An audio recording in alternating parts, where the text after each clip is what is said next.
Okay, so it's I think we've got everybody here, so we can get started. And I want to thank our guests, Elton, Poisler, and Bryan Fathauer here for to assist you with your research project. I think we've had some good conversations about the focus on the paper on trucking, and these two individuals are undoubtedly industry experts when it comes to building relationships and evaluating trucking companies to do that. But maybe just to start, I'll let Elton first to give a little background of his career in the industry, and so you can understand and where maybe this can give some insight about your future career. Sure. Morning. It's obvious that Marco and I are related. He's done nothing to get me into this industry, though, I'll tell you that, or to help me through it. I'm kidding. So I actually started out in the containerized shipping world first, working for 3 different carriers on sales, operations, just about every aspect of it, customer service. Did that for about 8 years, and from there, or actually 12 years, and from there, I moved on to the DuPont company and was with DuPont for 13 years in various roles within supply chain, procurement, supply chain operations, transportation operations, and my final role there was within the global trade network. So we were, you may know, they merged with Dow and then split with Dow, and so I was part of the M&A team building a global trade organization, and subsequently left DuPont about 3.5 years ago, almost 4 years ago, and joined Urban Outfitters Inc. Completely out of the box, just on a whim, and I now lead their global transportation organization, and that includes franchise and expansion as well. I've been doing this for a long time, about 25 years. Great, thank you, Elton. Bryan? Yeah, good morning, everybody. My name is Bryan Fathauer. I'm the token non-Poisler, I suppose. I've been in international transportation for 30 years, for the last 20 at UTC Overseas. During my career in freight forwarding, I've sort of touched it all, in a sense, doing general cargo, which institutes the use of local airport P&D carriers, point-to-point air freight carriers, container drayage, both for import and export, and then as part of the UTC Global Projects team for the last 12 years or so, all sorts of flatbed loads, step decks, double drops, high, wide, heavy of all types, up to the super loads and use of self-propelled machines as well. So have sort of had a unique opportunity to touch many or most aspects of domestic transportation within our international field. Great. Thank you. So, Bryan and Elton, some of the conversations we've had in terms of the focus of the research that they're doing, we had Sunday evening a good discussion about focusing on evaluating safety, and we shared the Safer Assist website on that, and then obviously the COVID concern for financial health of a lot of carriers. And as Elton said, yes, we are related. We're cousins. Both of our fathers were in the trucking industry, and we of course have a tremendous respect for trucking companies. It paid a lot of our schools and food growing up. And I shared as well the paper in transportation law that was published in December, that when I was studying in DC, I took a lot of passion to try to understand the industry and from a regulatory point of view with that. So that's in a bit in, I think that's the focus of this paper. So I think that's the key question here, is evaluating, at the end of the day, how do you evaluate and establish partnerships with trucking companies? Okay. So what I've come to realize is that the vetting process is super critical, right? And as you mentioned, Marco, the safety aspect of it is one very large component of that. But there are many other aspects that, the financial side of things, their operational capability, the network their stability within in the organization, how big they are, how much they value you as a customer, and where you fall into their portfolio. There's some other things that we've over the last maybe 10 or 15 years has also influenced whether or not a particular trucking company or any logistics provider is selected, and that's around the environmental aspect of it, having the sustainability programs in place, as well as diversity and inclusion. And those are things that you typically, 20 years ago or 15 years ago weren't really considered as part of the carrier vetting process.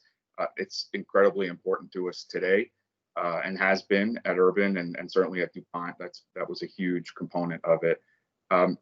The other side of it is the more technological side of it, right? It is what are they capable of? What technology do they employ? How do they connect to you?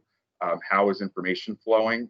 Transfer that information, and the reporting, right? What types of reporting are we going to get? Safety reporting, performance reporting. All of that kind of rolls up into a general vetting process that is part of our normal process today in Urban, but has been part of my process for quite some time now.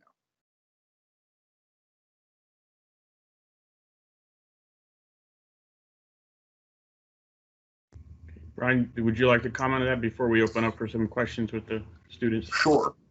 If you don't mind, I'll jump off of what Elton shared.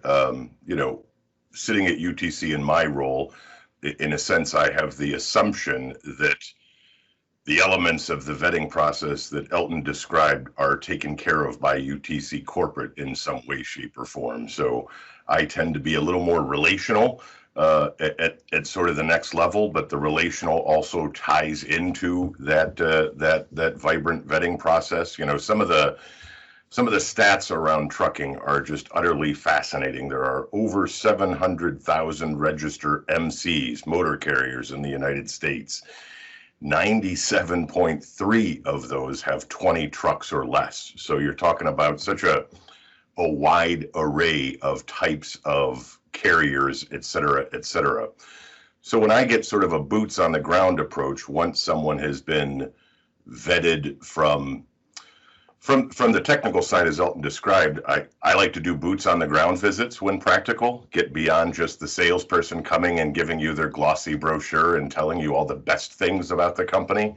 And when I do the boots on the ground, I get to see, smell, taste, and touch this stuff, so to speak. You get to get a real appreciation for the age of the equipment. If we're talking about high-wide heavy carriers, that becomes very important. Tying into their safety record, what is the equipment look like? Is it safe to operate? Is it beat up? Are the decks where you load and stow the cargo, are they rotted or are they well kept?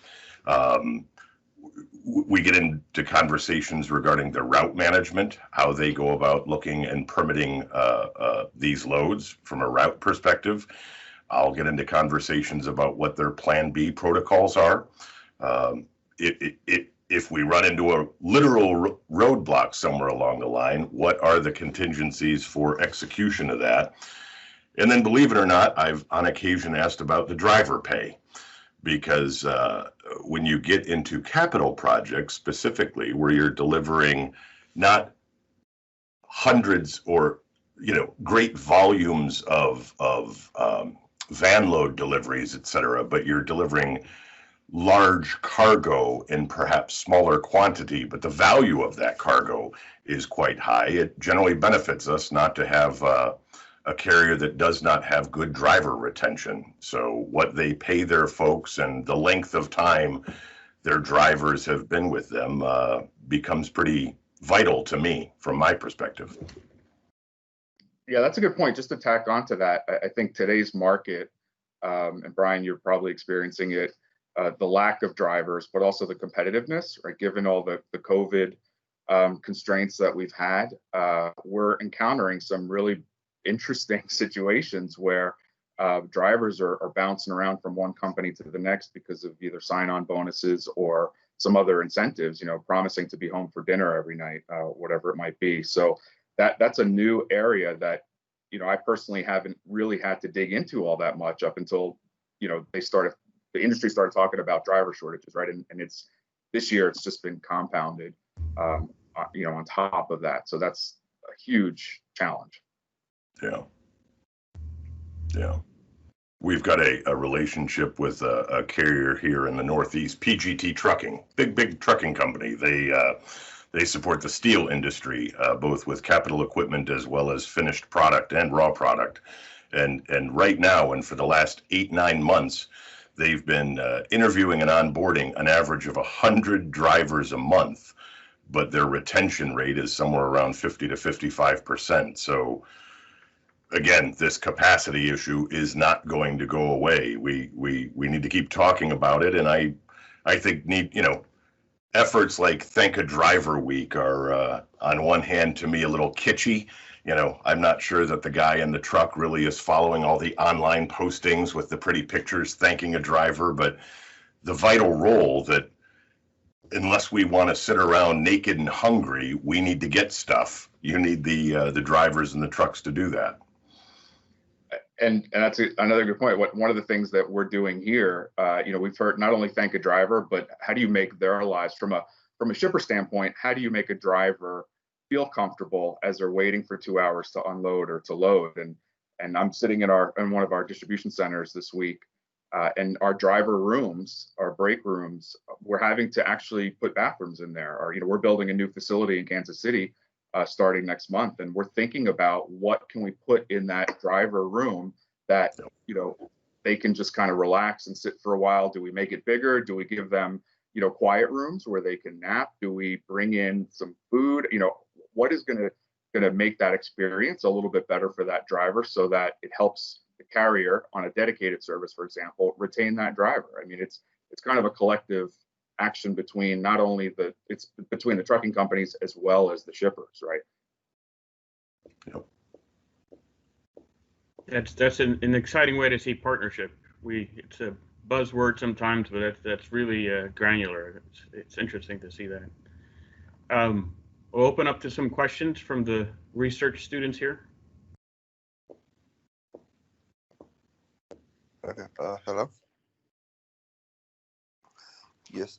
Is there any specific red flags you guys run into when it comes to vetting that when you see this, so okay, this is not the option to follow? Yeah, I think for me, companies that are selling that glossy brochure, right, as Bryan mentioned, and not really producing the data to back it up. Carriers need to be very open and transparent about their financials, about their safety records, and even their business continuity plans, right? Given the circumstances that we're facing today, if a carrier can't produce a business continuity plan, that's a big red flag for me. They're out there selling, but are they really managing their customers' freight? And if they can't be transparent about what the future holds for them from a growth perspective, there are plenty of small carriers out there that do a great job that are niche carriers. Those are the ones that you build relationships with and you have that dialogue with, and perhaps they can't back everything up with data, but that relationship, that partnership really solidifies. As you get into the larger carriers, you need that data, you need those safety records, you need some financial information, and the ones that are not as transparent with that are huge red flags for me. Yeah, I'll second that robustly. And one of the other things and I'm sorry for the intense focus on sort of out of gauge, but that's what I'm intensely involved in. We also look at the hours of service. If a carrier is out of service for a while, that could be a clue that they're being flagged and stopped at weigh stations on a greater basis, and the reason for that is that they've failed weigh stations and taken too many heavy loads, non-permitted, in the past. So that's one of those, as Elton said, I'm big on regional relationship partners. There's a space for the top end nationwide carriers for certain. That tends to be more transactional in terms of dealing with them. The local regional carriers that you can call when you've got an emergency or someone failed to show up, those relationships are utterly dispensable. I always tell my team when they're, bragging on perhaps utilizing a carrier who is either a 3PL or one of the big guys, and then they fail, my question always is, who are you going to call at 6 o'clock on a Saturday? Whose phone number do you have, and who's going to get you a truck where you need it, so that the shipper and or consignee, your customer, isn't not with product?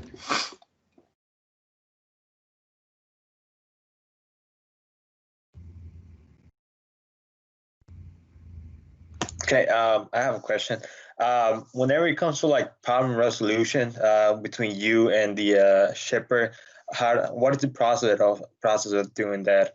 Like, let's say a problem arises, load doesn't show up.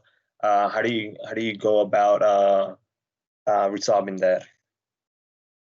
I'm not sure if I'm being understood. Yeah. So for us, I mean, you're talking in general problem resolution in service aspect or capacity or whatever it might be. What's really important to me is making sure that the scope of work is understood and the expectations around that, right? What are the deliverables for that carrier? For us here, we've got 6 different sites, so each site might have a different scope of work or deliverable or loading window or a receiving window. In my previous life, we made it very, very clear in our scope of work what our expectations were. With that, there was a process flow of how to resolve certain things. There's the systemic problem of the carrier just not performing, right? Not having adequate assets or some network challenges or technology challenges. So that was more of a holistic approach.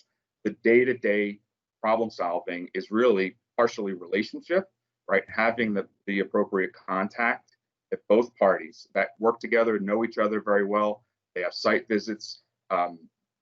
What I'm thinking about doing now is potentially having, for our larger carriers, someone on site, right? So that they're problem solving with our team as opposed to somebody calling or emailing or getting on a Zoom call.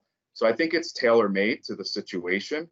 Again, there are the fires that you have to fight on a day-to-day basis. Where's my empty trailer? And that's a phone call. Then there's, you've delivered late, 9 out of 12 times this week. What are we going to do from a systemic process? And that takes a little bit of a different level of effort. And that's where the documented processes and the SOPs really come into play. If I answered your question. Yes, it did. As far as the merges charges go, do you do like a contract between you and the shipper, like who's in charge of that, or is there the shipper takes care of all that, or you? Well, for me, as the shipper, depending on the size of the agreement that we go into and what I'm awarding to them, we've got a national domestic network as well as a local store delivery network. We will negotiate depending on what network we're operating in. For example, if we've got stores in Manhattan where we just know we're just going to be sitting on those trucks because we can only deliver overnight, we'll negotiate some sort of demurrage charge or detention charge for that location. And we're going to select a carrier that understands that particular delivery location. From a distribution center or distribution transfer aspect of it, we'll attempt to negotiate lower detention charges, but our leverage and volume should dictate that, right? We should be able to get advantaged detention or demurrage fees based on our leverage and volume. Okay, thank you.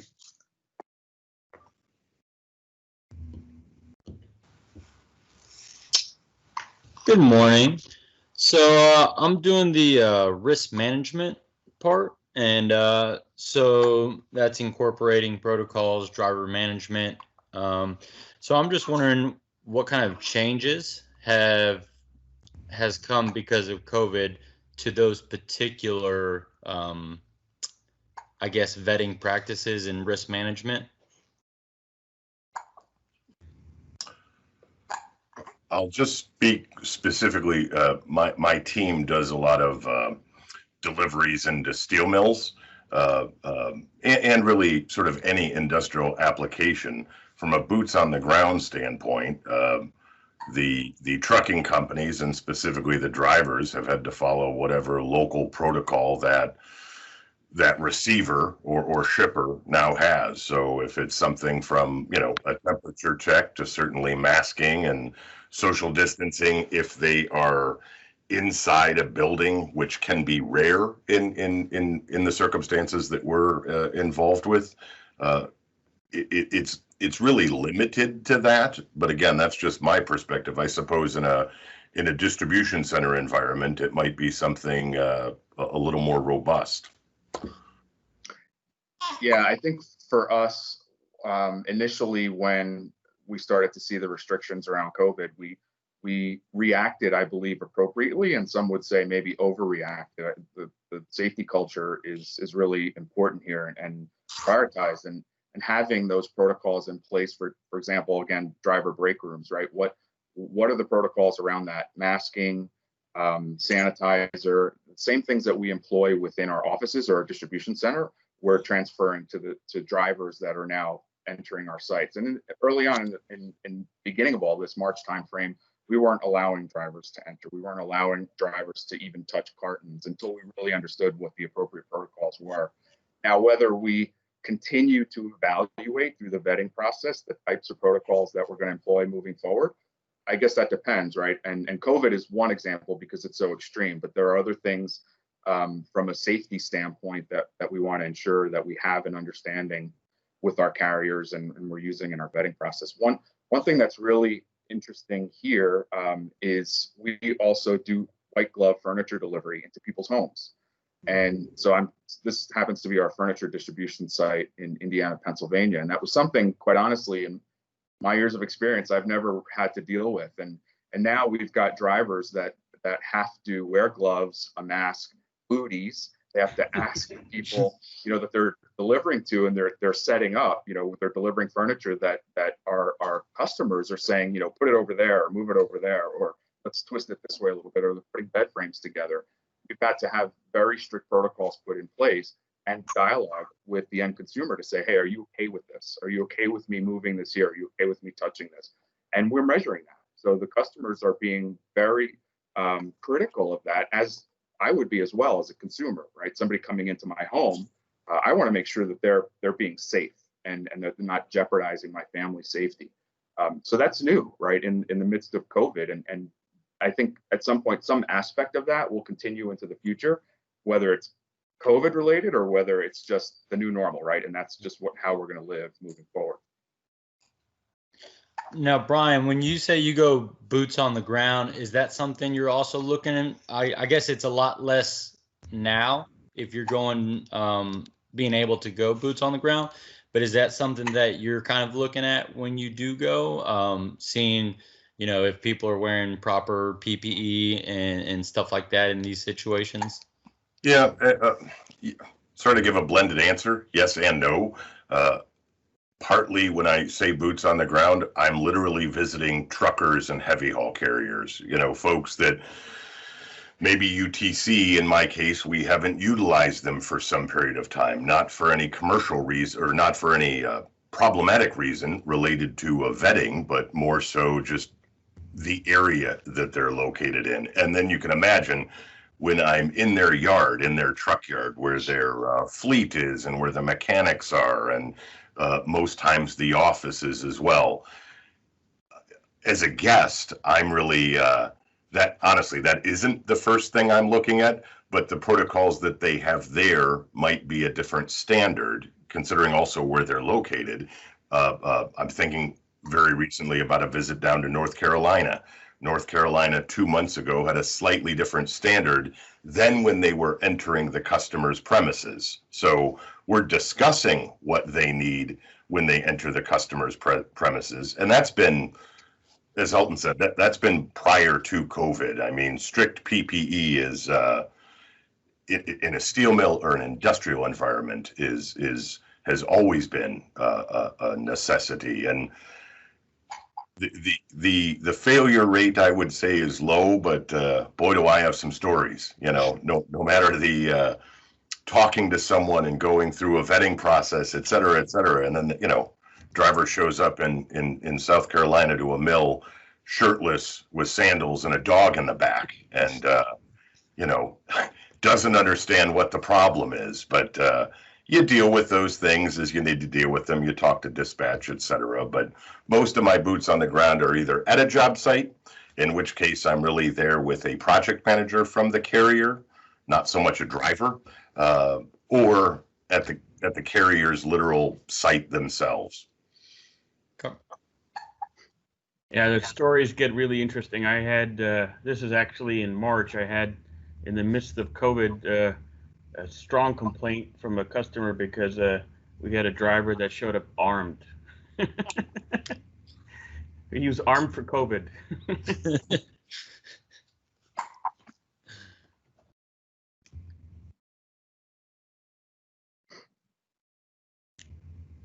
Okay. Hello.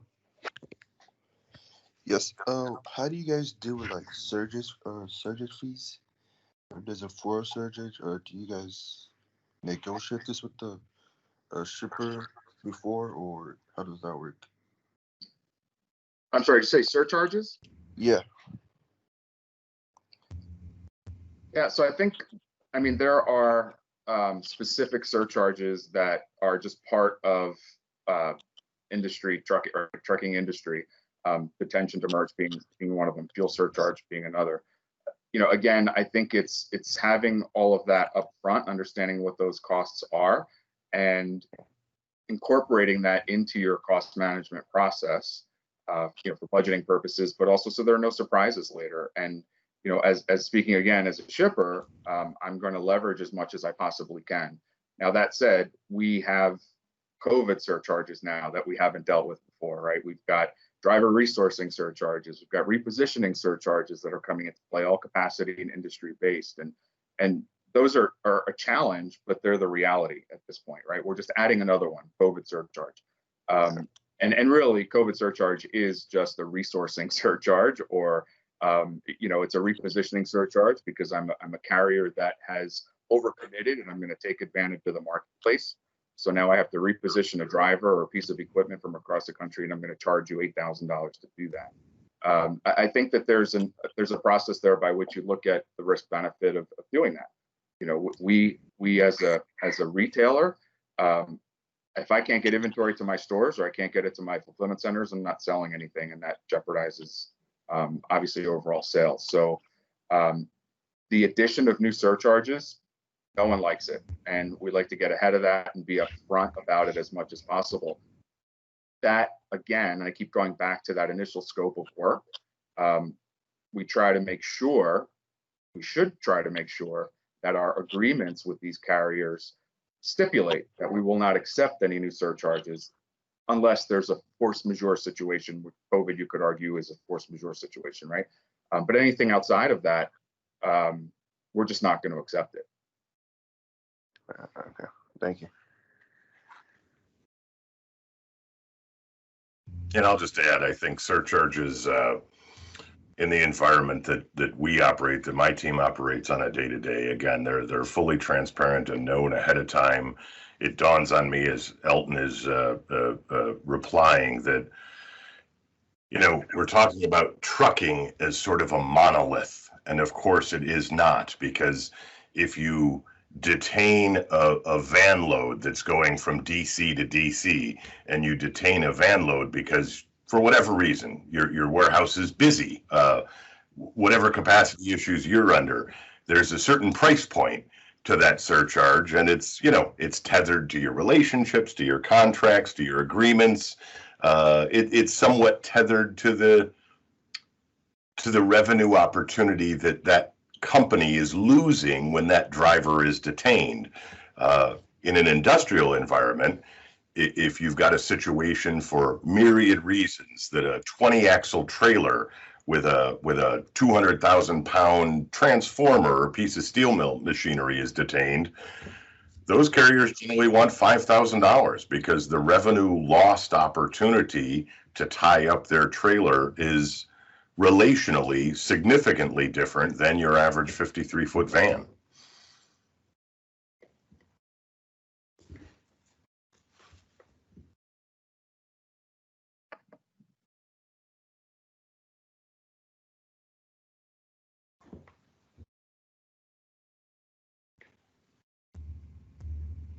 Yeah. Also, with like new technology being out now, like the whole selfless trucks and stuff like that, does that change your business plan in any way, or reduces cost, or nothing like that? I don't have any personal experience with this, and I'm an old dude, so I just fear things that I don't know anything about. Yeah, I mean, I've got a team that is really excited about a few things for the future. They're a fairly young team, and the autonomous trucking is one of those things. And I think every month somebody comes to me with an article and says, "Hey, I think we need to be the guinea pig or the lab rat for this company. They're trying to do autonomous trucking for a part of the country." Now the reality is, you kind of roll your eyes at it and go, "Is that really going to work?" But I think it's something to think about. You know, we are a environmentally conscious company, and I think it's worth viewing as a potential for something, right? Whether we have autonomous trucks going across the country or not in the next 10 years, we'll certainly have some version of that, whether it's local. I mean, if you think about, you know, Amazon now putting in a fleet of electric delivery vans, right? You know, that's not so much of a stretch, but it's not that much further away from having some autonomous equipment out there. I mean, drones have been piloted; they continue to be piloted. I think it's coming. It's just a matter of how seriously do you take it now, and when is the right time to really start to look at it. And I think if you wait too long, you could be missing out on something. You know, for us, it's just something that's on the radar.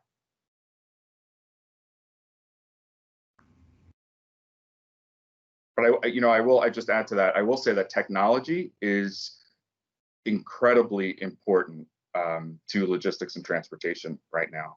And I said it early on when we were talking about vetting, the connectivity amongst all parties and the information flow is absolutely important. That the visibility of your shipments, your information, has bubbled to the surface as being one of the most important things in the vetting process, and that will come along with whether we're doing electric trucking, autonomous, whatever it might be, drones, who knows. It's all part of the information flow. I'd like to add real quick, since I was a tad dismissive. It is easy to see that some of the built-in current problems we talk about in trucking in terms of driver capacity and the impact of the hours of service initiative a couple of years ago to restrict driver hours on the road. It is easy to see that autonomous trucking could radically transform that capacity issue. And certainly you don't have to worry about the same safety features. When I drive to job sites, I'm often driving on the freeways late at night to get from point A to point B, and I used to be struck by the amount of semis and 53-foot vans I'd see on the road all the time. It's like that's when all the drivers drove from 10 p.m. till 2 a.m. And hauled a lot of miles in that window of time. Now, I'm not out as much, but when I have been, you see everyone parked at the rest stops. I mean, those rest stops are full, and pay attention to that a little bit. State of Alabama built the largest rest stop in the United States just within the last 2 years. Strategically built it because of the hours of service initiative. Brian, what's interesting is you mentioned the hours of service. That law or that regulation has brought on the electronic logs, right? Which for me, as from our company as shippers, has brought on a whole new technological advance, which is the tapping into electronic logs to get real-time visibility of your shipment, right? So we've just implemented a transportation management system internally here. We're actually at the tail end of that. We're rolling it out to all our sites now. And what I'm getting now is solicitations on these, the company called Four Kites, for example, where they tap into the driver logs and almost like Google Maps will show you where that truck is. So from something that became somewhat constraining to carriers, right, and we still hear about the complaints and the challenges around that, has brought on a completely different industry of getting real-time visibility to shipments. And it's fascinating, it's interesting, it's a great, nice to have, still very expensive to do, and maybe not necessary for everyone yet. But I think that'll bring on a whole nother aspect of a technological advance, we'll say. Yeah. Okay. Yeah, a company like Uber Freight, do they go through the same process, the same vetting process, or you don't? Well, so I'll tell you, that's a good question right now. We have started to talk to Uber Freight. We're discussing options for the future. We may actually pilot some parcel delivery for our direct-to-consumer business with Uber Freight. They have an interesting model. I think that it could be really advantageous for a same-day delivery type situation. So from a vetting perspective, I think the vetting process will have to be very different for them. Right now, we're talking about consumer deliveries, and if I didn't say it earlier on, our business-to-business freight or our inbound inventory replenishment vetting process for those carriers is very different than our parcel direct-to-consumer vetting process. Now you're touching the customer, and here in the U.S., you're limited right to the big national guys. But more and more of these localized regional providers are popping up, and I think at this point, I feel like Uber Freight is still in that realm. I think their freight aspect, right, moving LTL or truckload, I'm a little leery of where that will go, and quite honestly, not sure what else I should add to my vetting process if I were to talk to them about managing full truckloads or LTL. Okay. Thank you. One question for me. Whenever you selecting a new carrier, do you go through like a third party to connect both of y'all, you, the shipper, and the trucking company, or you go there like a specific website to look them up? Well, yeah, no, I can speak for UTC. There is technology available where we have a platform that we can go to that does give you a current screenshot and the data relative to the carriers. Do they have a valid MC number, accidents, insurability, things of that nature. There's a wide array of websites available to do just that. In terms of measuring one of those providers versus another, I really don't have direct, I don't really have much to comment on for that because I know what we've utilized. So Nelson, was your question, just so I understand it, was it around initially finding a carrier? Yes. Gotcha. Yeah, I mean, as Bryan mentioned, there's a number of resources out there to be able to locate the right type of carrier that you might need. I think, I won't speak for Bryan, but I think in that realm, it's more specialized, right? If you're moving heavy equipment or generators, I'm moving sweaters, and furniture, right? So I think it's a little bit easier to tap into a carrier base depending on what you need. Today, there's websites, but this whole advent of brokerage carriers, what's popping up is, it used to be that brokerage companies were trucking companies, right, or built around trucking companies. These were people that knew the industry really well, and what I'm seeing now is brokerage companies that are technology companies that have found a way to tap into the trucking network, but they're not really transportation people, right? They've built some app or they've built some technology around it, a portal that they've somehow convinced people that we can perform for you. So those two different ways to do this, right?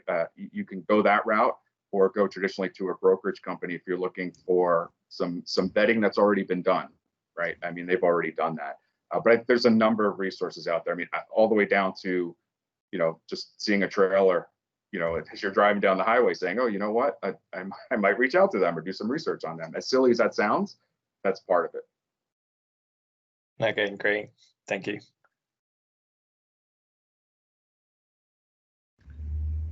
I have a question about intermodal. Is there a unique vetting process to that? Yeah, I think there probably needs to be. I mean, quite honestly, I've done intermodal in the past. We don't do it today, although we're looking at it now as we're growing as a company and building additional distribution centers. I think that the intermodal provider is performing two different services for you, right? They're doing the trucking, and then they're being an agent for that rail move. The vetting process is still the same. I would add one other component to that, and that's what kind of leverage do they have with the railroad, right? I mean, we're kind of we're limited to the number of railroads we can use. We don't really have any options, right? One goes from this point to that point. BNSF goes from here to there, and Norfolk Southern goes from this point to that point, and it's not like you have multiple railroads. So that intermodal provider needs to have some leverage, or at least to be able to provide you with a commitment on, yep, this is how much I can handle. So I think there's just that added component to it is in the network. What service can they provide? Will they provide? And what's their business continuity plan should something fail on the railroad side, right? What are they going to do to make up for that loss in service? And it's a fascinating element because historically, trucking and rail are arch enemies. And I know if you tell a trucker that we're going to rail its transformer generator, it's like we're not being loyal to them or not considering them. But that's just, sometimes it's more efficient to go by rail. Yeah.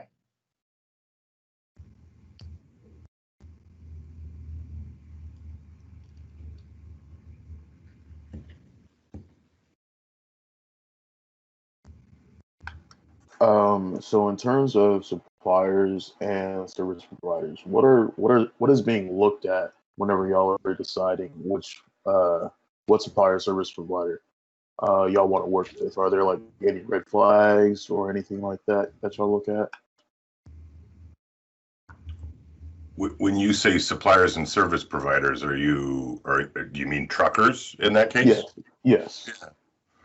Well, again, and I'm sure we look at it similarly and perhaps dissimilarly because of the markets that we're serving.